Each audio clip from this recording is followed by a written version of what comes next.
오늘 우리가 같이 공부할 본문은 히브리서 7장입니다. 1절부터 28절까지 있어요. 비교적 좀 긴 장입니다. 여기 멜기세덱의 핵심 주제입니다. 멜기세덱. 우리가 번독 때는 잘 듣지 못한 이름이죠. 멜기세덱이요. 그리고 성경에도 멜기세덱에 대해서 많이 나오지 않습니다. 제가 확인을 하지 못했지만 알고 있는 거로는 한 두 군데 정도 이렇게 나오는 것에 불과해요. 근데 이제 히브리서 기자가 아주 특이한 관점으로 이게 이제 신약 성경에 보면 다른 것도 많잖아요. 바울이 멜기세덱에 대해서 거론한 부분이 어디 있나요? 기억나나요? 몰라요? 우리 성경 박사가 우리 정숙형 집사 성경 많이 하는데 주일학교 교사를 오랫동안 하고 중고등부 교사 오래 해갖고 살았는데 아니라 그러면 뭐 아닌 거 맞는 것 같습니다. 근데 바울이 이제 이 예수님에 대해서 가장 정확하게 이렇게 교리적으로 이렇게 토대를 한 사람이거든요. 신학화였죠. 그러니까 복음서들은 예수님의 생애를 그냥 이렇게, 그것도 나름대로 신학이 있습니다만은 그냥 서술한 반면에, 바울은 그걸, 교리적으로 한 거예요. 그러니까 이론화했다. 신학, 이론으로 한 거예요. 그러니까 바울이 없었다면, 아까 제가 우리 찬송을 부를 때 말씀드린 그리스도론, 기독론이 짜여지지 않는 거예요. 예수님은 구원 사건이잖아요. 하나님의 계시 사건의 사건 자체예요. 그건 원형이에요. 원질. 근데 그거를 사람들이 이해하려면 그냥은 안 됩니다. 이론적으로 그거를 해명해야 되는데 그거를 잘 한 사람이 바울이었습니다. 근데 바울도 이 멜기세덱에 대해서는 별로 말을 하지 않는데 이 히브리서 기자가 아주 고유한 어떤 그 시각에서 이 멜기세덱을 아주 중요한 크리스톨로지에서의 중요한 인물로 이렇게 제시하고 있네요.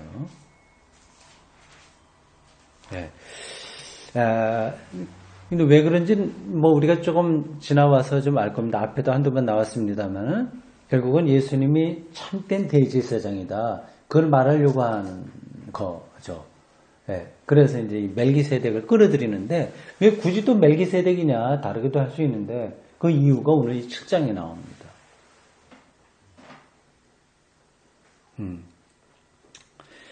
자, 7장 1절부터 28절까지 있네요. 저와 여러분들 교독해서 이 내용을 잘 이렇게 눈여겨보면서 읽겠습니다. 이 멜기세덱은 살렘 왕이요 지극히 높으신 하나님의 제사장이라 여러 왕을 쳐서 죽이고 돌아오는 아브라함을 만나 복을 빈 자라. 아브라함이 모든 것의 10분의 1을 그에게 나누었습니다.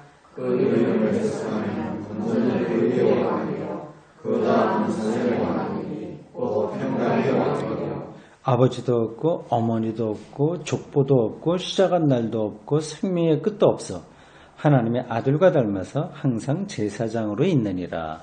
이 사람이 얼마나 높은 것을 생각했다.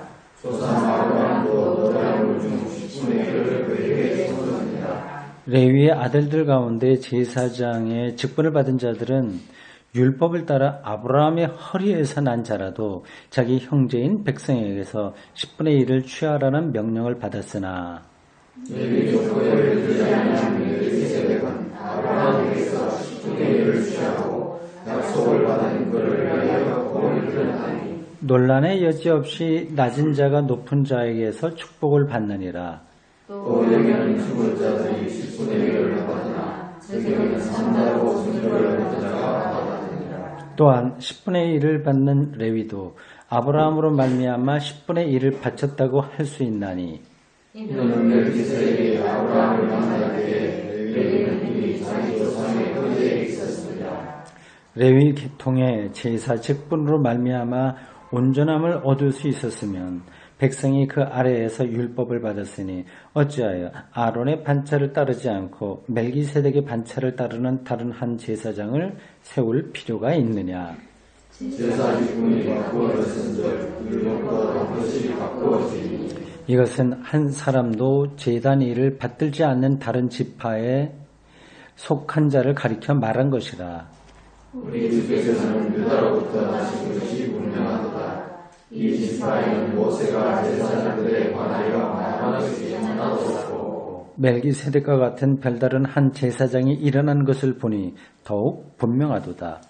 그는 육신에 속한 한 예명의 법을 따르지 아니하고 오직 불멸의 생명의 은혜를 따라 하였으니 증언하기를 네가 영원히 멜기세덱의 반차를 따르는 제사장이라 하였도다.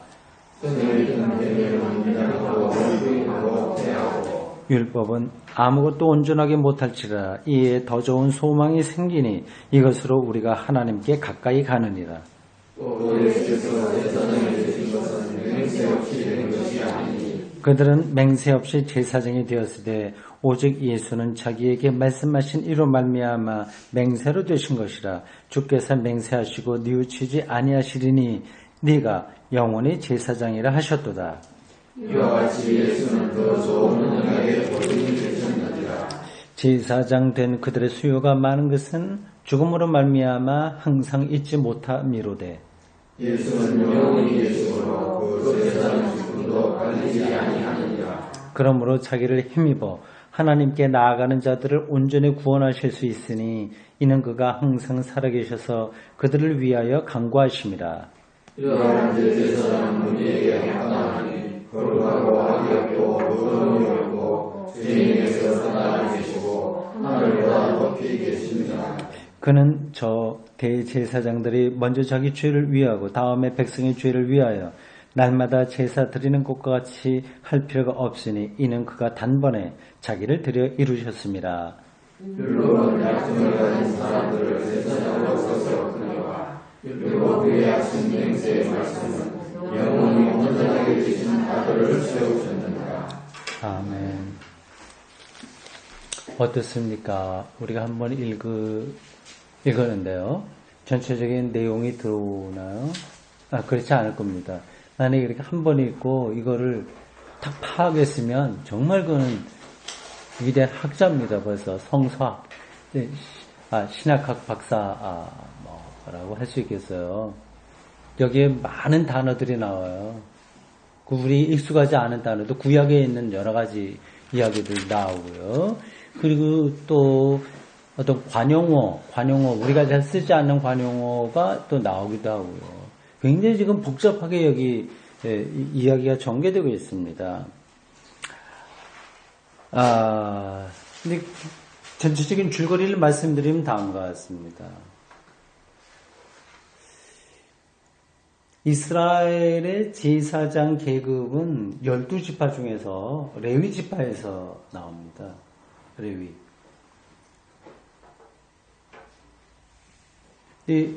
그래서 레위 지파가 다 제사장이 되는 건 아니고요. 거기서 이제 그 사람들이 성전 일을 하는 거예요. 제사장도 나오고 합니다. 옛날에 그들이 가나안 땅을 정복할 때 여호수아를 중심으로 정복할 때 12지파가 땅을 배분받아요. 그러니까 뭐 유다는 어디, 뭐 누구는 어디, 뭐 등등 해서 12지파가 땅을 이제 가나안 지역을 배분받습니다. 그리고 그쪽을 지배를 해야 돼요. 공격을 해서 자기들이 차지를 해야 됩니다. 그때 레위 지파에게는 땅을 배분하지 않았습니다. 그런 전통이 이제 세워졌어요. 그래서 나머지 지파들이 그 땅에서 나오는 소산을 이제 10분의 1씩 레위 지파에게 주고 그들이 그걸 기본으로 해서 먹고 살면서 이제 성전 업무 이런 것들을 했습니다. 그러니까 그들은 이제 거기서 제사장이 나오는 거예요. 그러니까 그들은 아까 이거 뭐 맹세라고 하는 단어 나오는데 그건 무슨 뜻이냐면요. 그러니까 레위 지파이기 때문에 혈통을 통해서 제사장이 되는 거예요.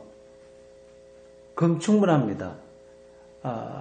그래서 그들은 이제 제사장이 되겠다고 맹세할 필요가 없어요. 그냥 레위 지파에 속했기 때문에 제사장이 되는데, 예수님의 경우는, 네,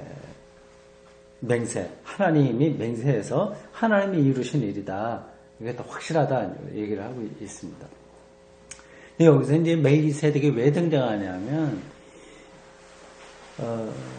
레위 지파는 이제 논리가 조금 여러분, 이게 조금 생각을 하셔야 돼요. 이게 어떻게 보면, 이 히브리서 기자가 얘기하는 게 조금 비약이 있다 하는 생각이 들 정도로 이 사람의 설명이 좀 그렇습니다. 그러니까 이스라엘 사람들에게 지금 예수님의 제사장의 확실성을 말하려고 하는 거 아니겠어요? 근데 이스라엘의 제사장은 레위 지파에서 내려오는 거란 말입니다. 그럼 여기에 전통이 있어야 되는데, 이 레위 지파의 우두머리는 어디예요? 이 레위 지파는 야곱에게서 나온 거잖아요. 레위 지파. 야곱에게 올라가고 야곱 위로 가게 되면 이제 이삭은 좀 생략됩니다. 이삭은 별로 이제 이스라엘 그 족장들에서 아브람, 이삭, 야곱, 요셉 뭐 이렇게 네 족장이 가장 중요합니다. 이게 파예요, 말하자면.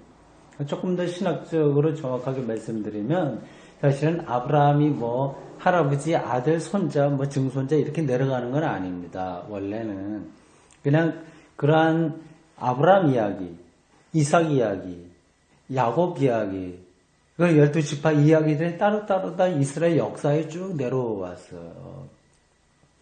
그게 이제 어떤 일정한 시점에 그걸 이제 편집한 어떤 성서 기자가 그걸 이제 할아버지, 아들, 뭐 손자 이렇게 정리를 다시 하는 겁니다. 근데 어쨌든 우리가 이제 성경에서 알고 있는 거는 그냥 할아버지, 아들 이렇게 알고 있어요. 근데 그걸 갖다가 뭐 지금 제가 신학적인 뭐 그런 걸 말씀드렸지만 뭐 크게 중요한 건 아닙니다. 하여튼 그 성서 이야기하는 이걸 따라가게 되면 이 레위 지파도 결국은 근데 아브람, 이삭, 야곱. 근데 이삭은 좀 빠져요. 늘 이제 중요하지 않습니다. 어쨌든 그렇게 들어가게 되는데, 그래서 참고적으로 말이 나왔으니까 한 말씀 더 드리겠습니다. 아니, 그게 이제 할아버지, 아들, 손자가 아니라 이게 각각에 따로따로 있었던 전승이라고 하는 걸 어떻게 아냐. 뭐, 그는 학자들이 잘 연구하면 그게 드러나게 되는 거고요. 그 중에 하나의 예를 들면 이런 겁니다. 그러니까 아브라함에게 있었던 똑같은 일들이 이삭에게도 일어나요. 그러니까 자기 아내를 누이라고 이렇게 이야기하지 않습니까? 어디 가서. 그런 일들이 비슷하게 일어나는 거예요.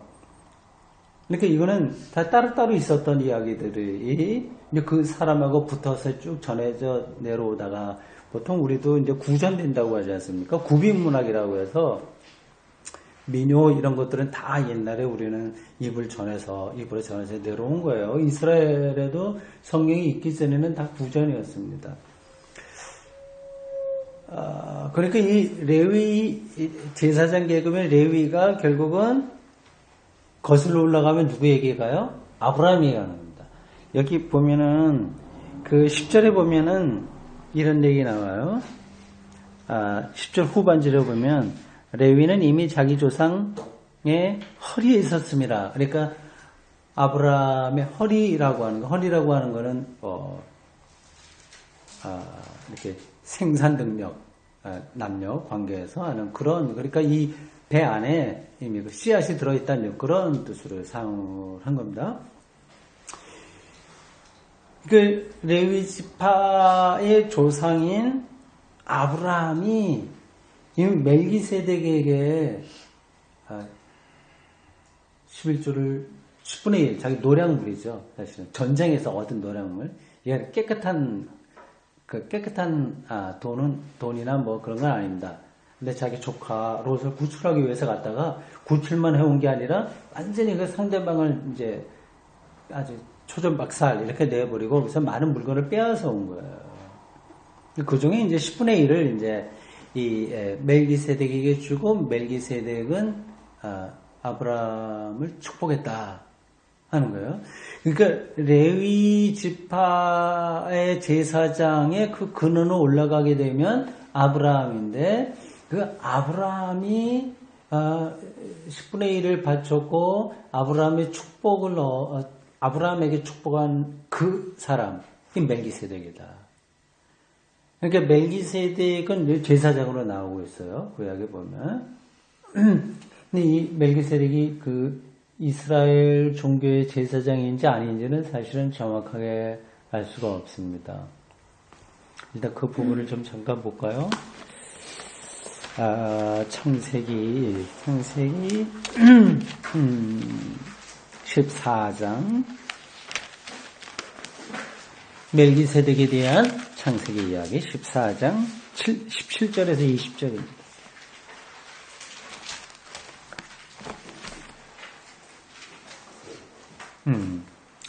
그 14장의 소제목이 이렇게 붙어 있죠. 아브라함이 롯을 구하다. 네. 롯이 이제 사로잡혀 갔다고 하는 걸 쫓아가서 이제 구출해내는 냈어요. 그 당시에 이미 아브라함이 굉장히 개인적인 어떤 사병이라고 그러죠. 이렇게 군사를 이렇게 거느릴 정도로 부호가 된 거예요.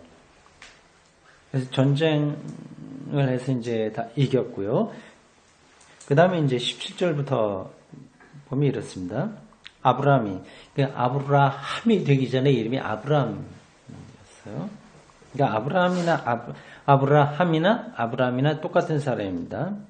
아브라함이 그돌라오멜과 그와 함께한 왕들을 쳐부수고 돌아올 때 소돔 왕이 서의 골짜기 곧 왕의 골짜기로 나와 그를 영접하였고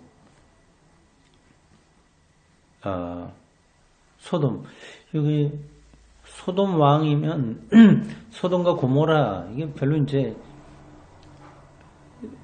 좋은 도시는 아닌데 그렇게 됐고 그 왕이 그렇게 한번 했고 그 다음 18절 살렘 왕은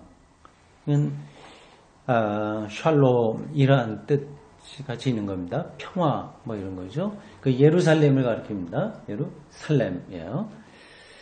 왕 멜기세덱이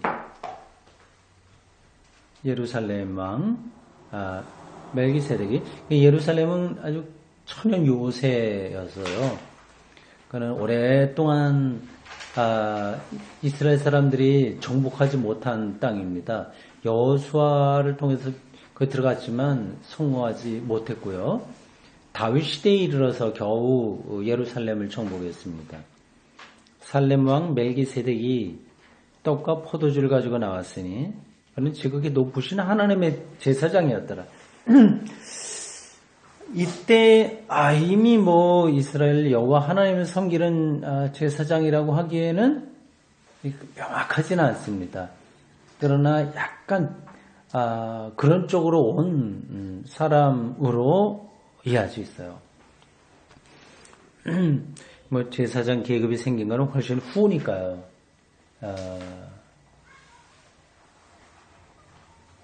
19절 그가 아브라함에게 축복하여 이르되 다시 한번 18절이요. 멜기세덱이 떡과 포도주를 가지고 왔고요. 그는 저기 높으신 하나님의 제사장이었더라. 이렇게 정리가 되어 있고 그 다음 19절 그가 아브라함에게 축복하여 이르되 천지의 주제시여 하여튼 축복했다고 그래요. 예. 20절에는 아브라함이 얻은 것 중에서 10분의 1을 멜기세덱에게 주었다. 이렇게 되어 있습니다.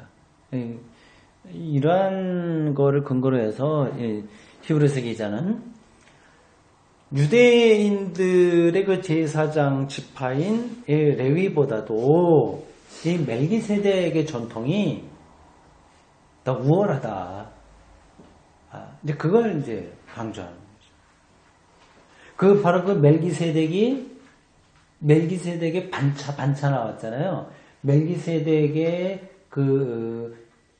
여기 제사장이라고 되어 있으니까 그러한 서열에 따라서 예수가 정말 우리의 참되고 영원한 제사장이시다. 그걸 이제 얘기하려고 하는 겁니다. 이제 복잡하게 돌아가고 있죠.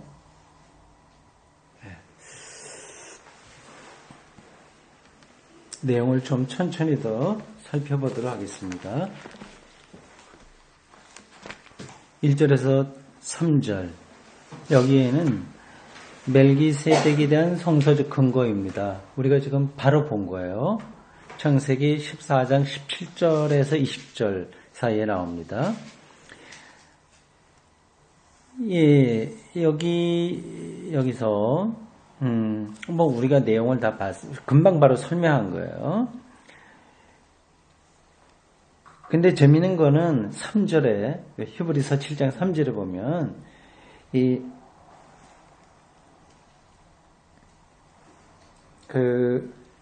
아브라함이 이제 10분의 1을 준 그 멜기세덱에 대해서 살렘의 왕이고 평강의 왕이라고 하면서 3절에 보면 조금 이해하기 힘든 표현이 나와요.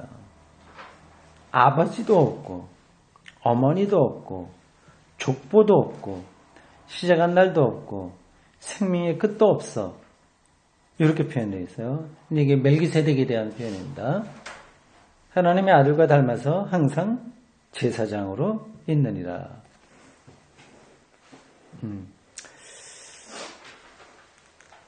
이것도 조금 비약이 있는 듯이 약간 보이긴 합니다. 여기 멜기세덱이 아버지도 없고 어머니도 없을까요?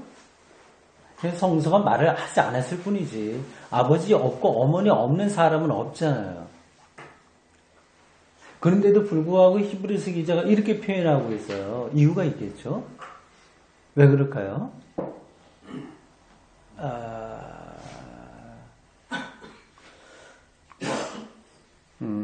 예수 그리스도의 하나님 아들 되심, 그러니까 예수님이 하나님의 아들이라고 하는 사실을 강조하려고 이제 멜기세덱도 역시 그랬다. 이제 간접적으로 이렇게 표현을 하고 있는 거죠. 근데 실질적으로는 아버지 어머니 다 있죠. 예수님에게도 사실 아버지 어머니 요셉과 마리아가 있는 것처럼요. 그러니까 이런 거는 뭐 정말 사람에게 아버지가 어머니 없이 태어날 수 있느냐 이제 그렇게 따지고 들면 곤란하고요.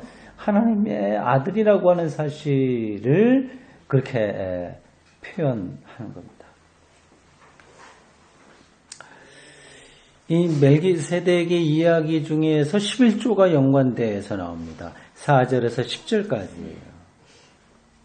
그래서 간혹 이제 우리가 교회에서 하는데 11조 헌금에 대한 성서적 근거를 말할 때 이 부분도 나오긴 합니다. 말라기서가 제일 많이 나오지만 이 부분 나와요. 제사장 멜기세덱에게 아브라함이 10분의 1을 했다는 겁니다. 뭐 10분의 1, 10분의 1 이거는 뭐 고대 유대인들의 그 12지파 중에서 레위지파가 이제 땅도 받지 못했으니까 먹고 살기 위해서 하는 그런 전통도 있고요. 그러면 여기 멜기세덱 이야기하고 연관해서 10분의 1이 나오는 거 보니 고대인들에게는 이런 것들이 한게 통상적인 어떤 관례였던 것 같습니다.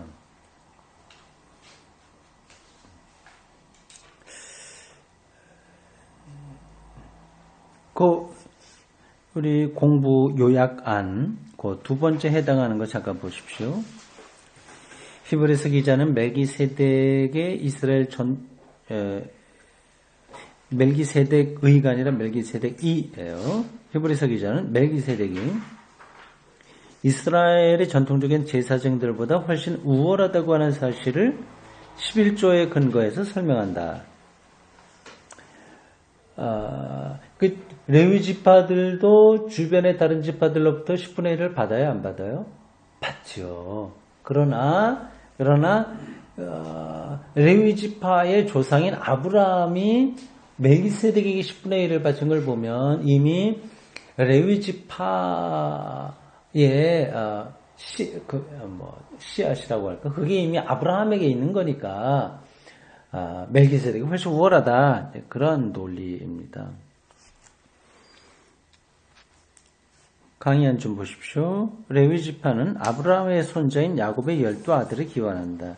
레위 지파는 여호수아의 가나안 정복과 빵 분배에서 제외되었고 아까 설명한 겁니다.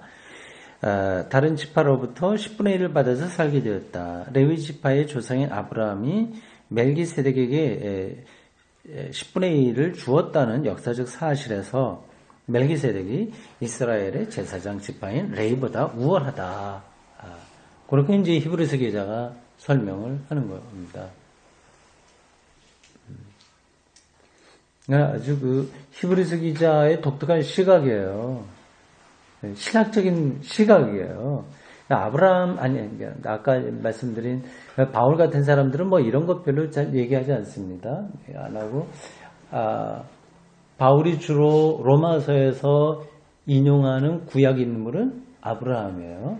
아브라함 믿음, 이걸 얘기해. 믿음이 중요하다고 하는 걸 이제 강조하기 위해서 아브라함을 거론하는데, 이 히브리서 기자는,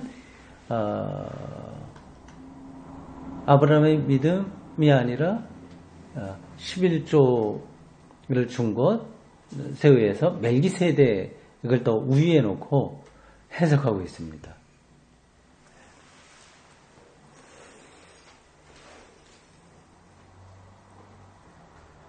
그 다음 11절에서 14절 여기 소제목으로 제가 옛 제사장직의 붕괴 이렇게 적었습니다.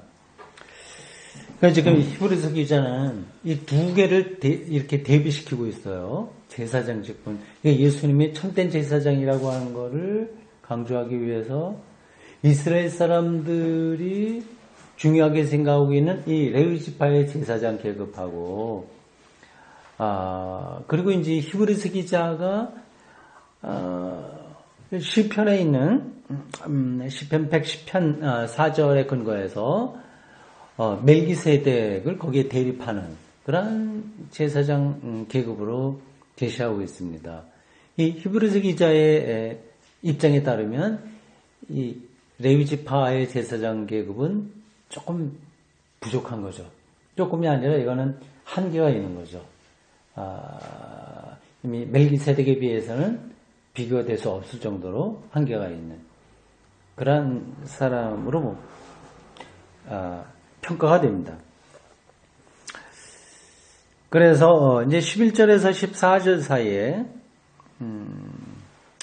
레위 지파의 제사장 직분이 완전하지 않다는 사실을 이야기하면서 이 제사장직의 한계들 그런 것들을 확인하고 있습니다. 강연을 보십시오. 히브리서 기자는 예수 그리스도가 레위 지파가 아니라 더 근본적인 멜기세덱의 반차에 따라서 어떤 멜기세덱의 질서에 따라서 대제사장이 되었다는 사실을 강조했다. 이제 이 제사장의 직분이 바뀌었기 때문에 완전히 그 이스라엘 사람들의 이 제사장 그거를 뒤집은 거죠. 그렇기 때문에 이제 율법도 새롭게 해석돼야 됩니다. 그러니까 모세가 이제 제사장과 연관해서 이야기를 하지 않은 유다 지파. 그러니까 이 모세가 얘기했다고 하는 건 율법을 가리킵니다. 그러니까 율법에 의하면 레위 지파가 이제 얘기를 해. 제사장이 돼야 되는 거고, 유다 지파는 제사장이 될 수 없어요. 그래서 모세는 이 제사장 문제와 연관해서 유다에 대해서는 얘기하지 않았습니다. 유다가 야곱의 몇째 아들이죠? 세 번째, 네 번째? 그 정도 되죠. 대충 그 정도 됩니다. 근데 이 유다 지파는 그 다윗 가문이기 때문에 굉장히 중요합니다. 근데 제사장은 될 수 없었어요. 근데 모세가 한 번도 이제 이 제사장하고 연관해서 유다 지파를 얘기하지 않았지만 이제 멜기세덱의 더 우월한 제사장 직분에 근거해서 볼 때 이러한 율법도 새롭게 해석해야 된다. 그러니까 레위 지파에서 나온 제사장 이라고 하는 그 율법의 어떤 관점, 흐름, 이런 것들이 이제 새롭게 해석되어야 된다고 하는 겁니다. 그래서 그 해석을 누가 합니까? 이제 히브리서 기자가 하는 거예요.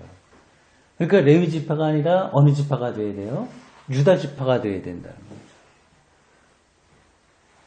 근데 이게 굉장히 아슬아슬한 거예요. 그러니까 구약에 의하면 당연히 레위 지파여야 되는데, 레위 지파가 아니라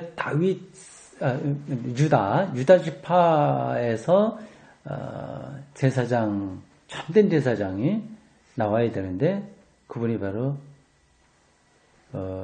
예수 그리스도다. 예. 그 얘기죠. 예수님이 유다 지파라고 하는 거 맞나요? 그죠? 맞죠? 예, 성경에 여러 번 나와 있죠? 예, 복음서에 나와 있고 말이죠. 그리고 다윗 후손이라고 하니까 이제 그게 다 같은 지파라서 분명한 것 같습니다. 그러니까 12지파 중에서 율법에 의하면 제사장은 레위 지파여야 되는데, 그러나 히브리서 기자의 새로운 해석에 의하면 유다 지파여야 된다. 예, 그 근거의 출발을 어디서 잡아요? 멜기세덱이 참된 제사장이고, 레위지파의 제사장들보다 먼저 있었고, 레위지파 제사장들의 조상인 아브라함이 그렇게 오히려 축복을 받고, 그러니까 축복을 할 때는 윗사람이 밑에 사람한테 하는 거 아니냐. 그러니까 멜기세덱이 영적으로 훨씬 더 우월한 사람이었고, 그리고 아브라함은 11조를 바쳤다. 이런 논리인 겁니다. 대충 동의가 되나요? 아니면 조금 비약이 있어 보이나요? 내가 보기엔 그런 시각이 가능하다 생각이 듭니다. 약간 옆으로 나가는 말씀 한마디만 드리겠습니다. 그러니까 성서는 해석의 문제인 거예요, 사실은요. 해석. 지금 이 히브리서 기자가 해석하는 거잖아요.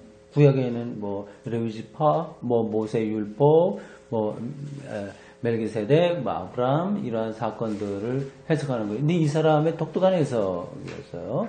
근데 자기 마음대로 해석해도 된다는 건 아니고요. 또 근거가 있어야 되는 거죠.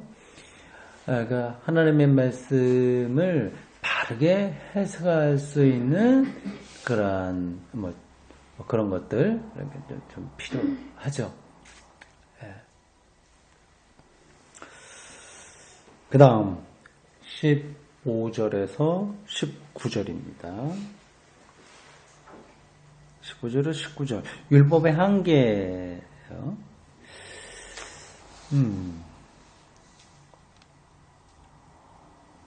요약 잠깐 보겠습니다. 본문은 예수가 멜기세덱의 전통에서 오신 분이므로 율법의 한계가 분명하게 드러난 것이라고 말한다. 그러니까 율법의 전통을 따르면 레위지파여야 되는 거예요. 근데 멜기세덱의 전통에 있기 때문에 이건 이제 율법의 한계가 있는 거다. 율법이 그거를 정확하게 잘못됐다고 하는 것이 아니라 한계다. 예. 16절에서 15절 다시 보겠습니다. 성경 보세요. 멜기세덱과 같은 별다른 한 제사장이 일어난 것을 보니 더욱 분명하다. 그러니까 예수 그리스도를 가리키는 거죠. 그는 16절에 육신에 속한 한 계명의 법을 따르지 않고, 그러니까 이거는 레위 지파의 법을 따르지 않는다고 하는 거예요. 그러니까 율법을 따르지 않고 오직 불멸의 생명의 능력을 따랐다. 이거는 부활을 가리킵니다. 그러니까 불멸의 생명의 능력 거기에 따라서 그분은 우리들에게 영원한 제사장이 되었다. 여기서 계속해서 그러니까 율법의 한계 그런 거를 지금 말하고 있습니다. 17절에 보면 이제 시편을 인용해서 하는 이야기예요. 그러니까 이 히브리서 기자가 이 멜기세덱을 인용하는 건 딱 두 개, 아까 말한 창세기 14장에 있는 거하고 여기 시편 요 두 개 약간 좀 성서 근거로 보면 약간 빈약해져. 그래도 이제 그것에 근거해서 부활하신 예수 그리스도가 참된 제사장이라고 하는 그 확신 가운데서 그렇다면 레위 지파에서 오는 그 제사장 직분이 왜 문제가 있느냐 하는 것을 지금 신학적으로 이제 논쟁을 하고 있는 거예요.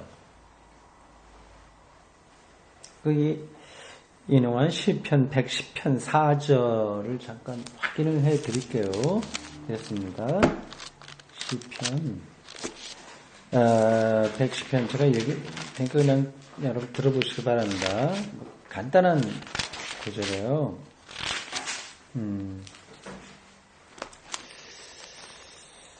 여호와는 맹세하고 변하지 아니하시리라. 이르시기를 너는 멜기세덱의 서열을 따라서 영원한 제사장이라 하셨도다. 네, 이제 이 시편 110편이 메시아 사상이 여기 있다 보고요. 그래서 그 메시아인 예수 그리스도를 멜기세덱의 서열에 따라 영원한 제사장이 된 분. 이미 시편 기자가 이렇게 말하고 있지 않냐. 이렇게 지금 히브리서 기자가 말하고 있는 중입니다. 그래서 결국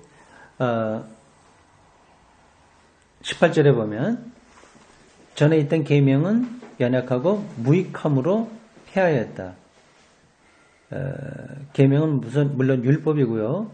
또 여기 히브리서 기자가 말하고 있는 7장의 그 틀 안에서 본다면 레위 지파에게 제사장직이 이렇게 대물림된다고 하는 것, 그것에 대한 한계를 얘기합니다. 그런 것들이 이제 폐하게 됐다. 다음 20절에서 22절 여기입니다. 여기는 뭐 맹세라고 하는 얘기가 나오는데 제가 공부 시작할 때 잠깐 말씀드렸습니다. 그러니까 레위 지파는 맹세할 필요가 없어요. 왜냐하면 대를 이어서 하는 거니까. 그러니까 자기 족보만 있으면 되니까요. 근데 예수님은 맹세 없이 된 것이 아니다 얘기합니다. 예수님이 뭐 내가 대제사장 되겠다 맹세하셨다는 뜻은 아닌 거예요. 이것도 이제 히브리서 기자의 해석입니다. 그러니까 하나님이 그렇게 맹세하신 거죠. 내가 예수 외아들을 십자가에 등등 우리가 알고 있는 예수님의 걸어가신 길, 그러므로 영원한 번제물로 드려지게 됐고 속죄의 길이 되었고 그래서 참된 제사장으로 삼는다. 그러니까 맹세를 하셨다고 하네요. 근데 뭐 하나님 딱 맹세했다고 하는 말은 별로 나오진 않습니다. 여기에서도 아까 인용한 시편 110편 4절을 인용하는 거예요. 그 부분을 갖다 이제 하나님의 맹세다 그렇게 표현하는 거예요.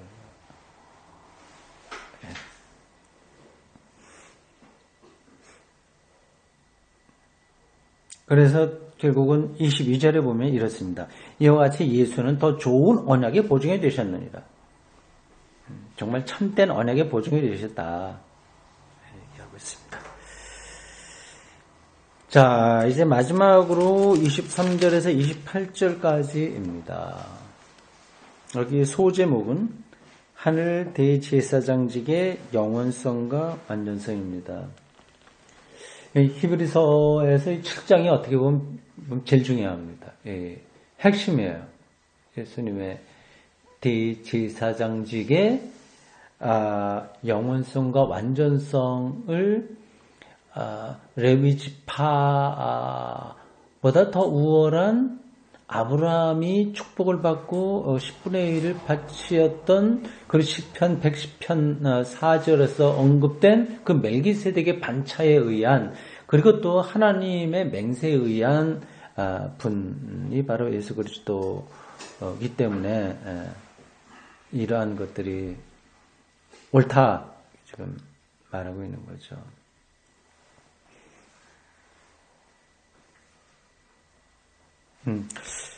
강의 요약문 좀 보겠습니다. 본문은 레위 지파의 제사장 직분과 그리스도 예수의 제사장 직분, 직분이 아니라 직분, 모자가 나왔어요. 질적인 차이를 여기서 밝힌다. 레위 지파 제사장들은 죽어야 돼. 그런 사람들은. 아무리 제사장이지만 죽어야 돼. 그렇기 때문에 숫자가 많다. 계속 대를 이어서 끊임없이 제사장을 하게 되는데 예수는 죽지 않으시기에 부활이에요.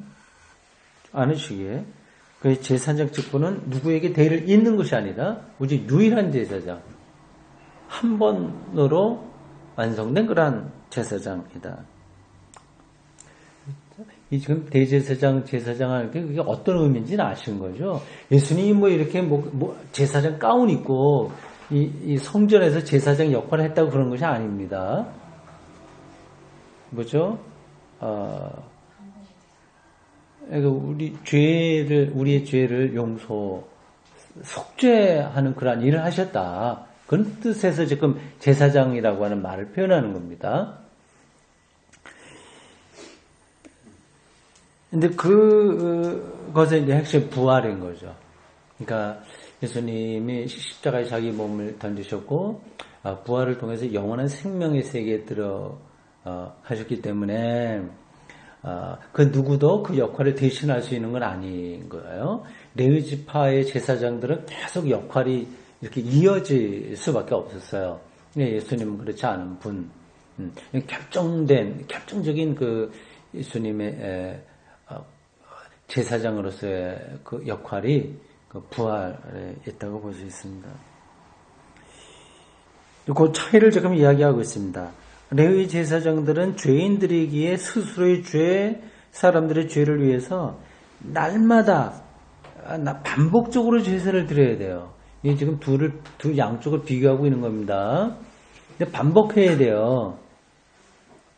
왜냐하면 제사장 스스로도 죄인이기 때문에. 근데 예수는 반복하지 않고 단번에 자기를 드렸다.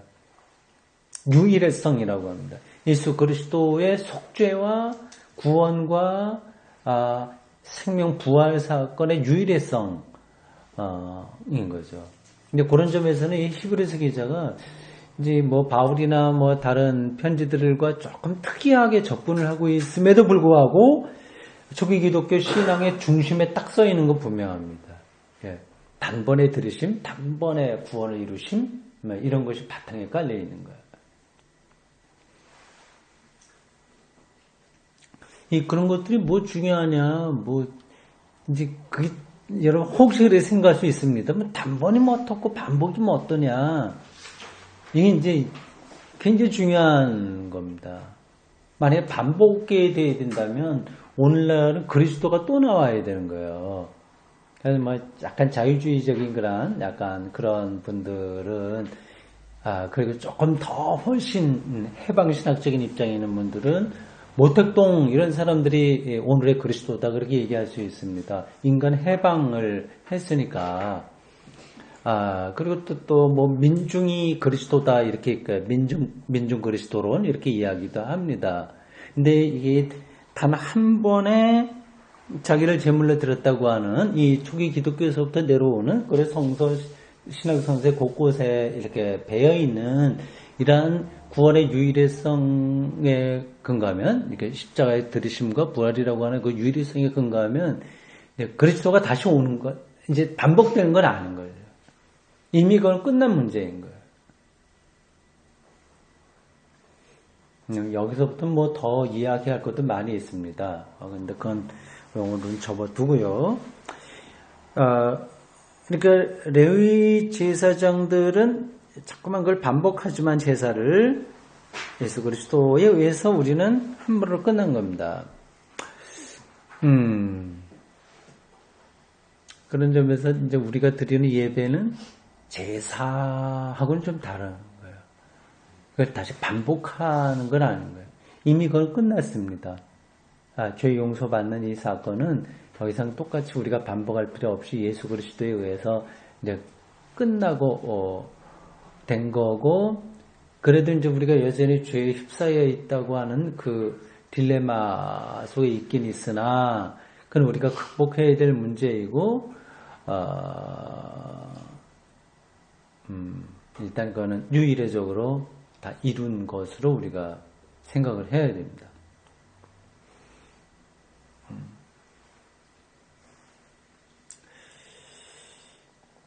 조금 더 요약만 보십시오. 마지막 부분입니다. 율법은 약점을 지닌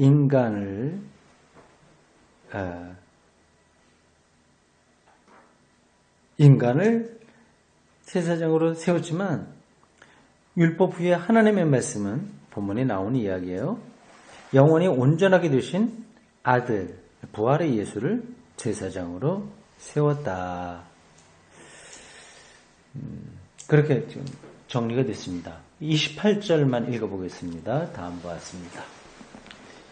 율법은 약점을 가진 사람들을 제사장으로 세웠거니와 율법 후에 하신 맹세의 말씀은 영원히 온전하게 되신 아들을 세우셨느니라.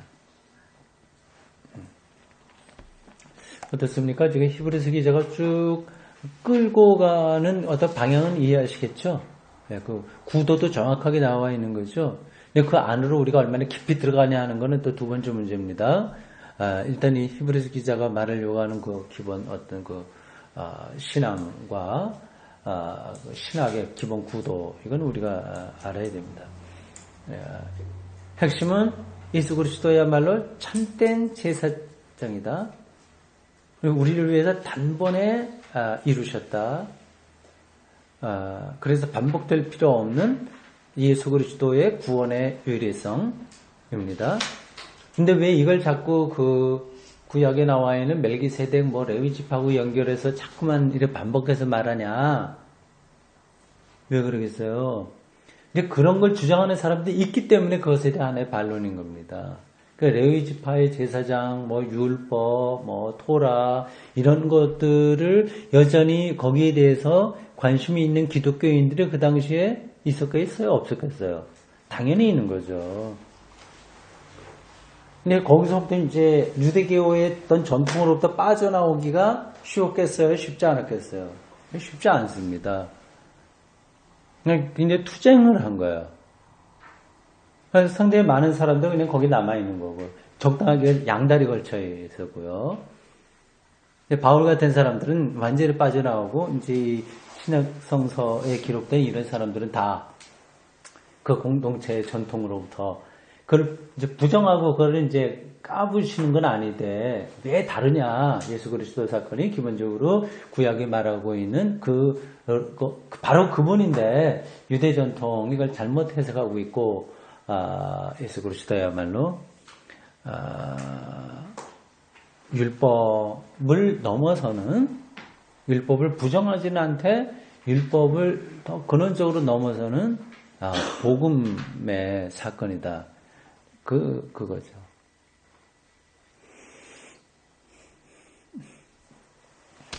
저도 이게 지난번에도 한번 말씀드렸습니다만 이 히브리서 기자의 히브리서 제가 여러 번 읽었습니다만 되게 그냥 쭉쭉 지나가거든요. 성경 읽을 때 혼자 읽다 보면 이렇게 공부하려고 차분하게 이제 앉아서 읽고 이렇게 하다 보니까 좋은 시각들을 영적인 시각들을 여기서 얻을 수 있었습니다.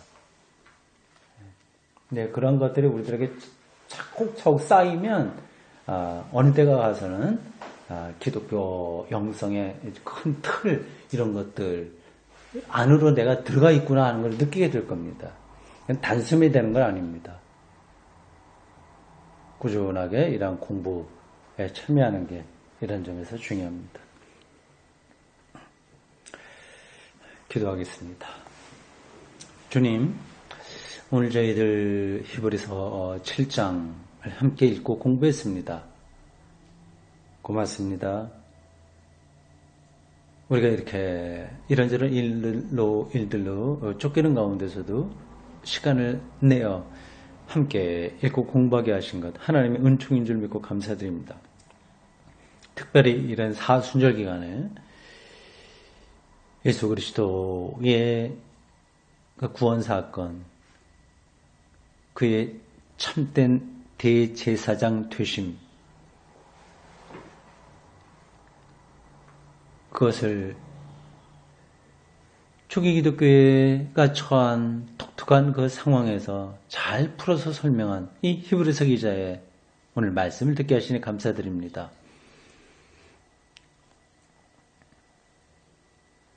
오늘 이렇게 또 귀한 공부 시간에 참여한 우리 믿음의 식구들 각각의 삶을 주님께서 지켜주시기 원합니다. 각각의 형편들이 다 다릅니다. 어떤 형편에 있든지 그 모든 삶들이 하나님의 선하신 인도함 가운데서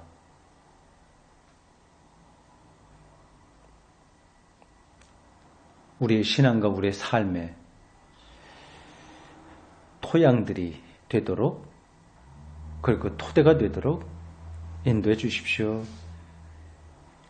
우리의 부끄러운 부분들을 늘 주님께서 감춰주시기 원하고 늘 새로워지는 우리의 삶이 되기를 또 간절히 원하며 예수 그리스도의 이름으로 기도합니다. 아멘.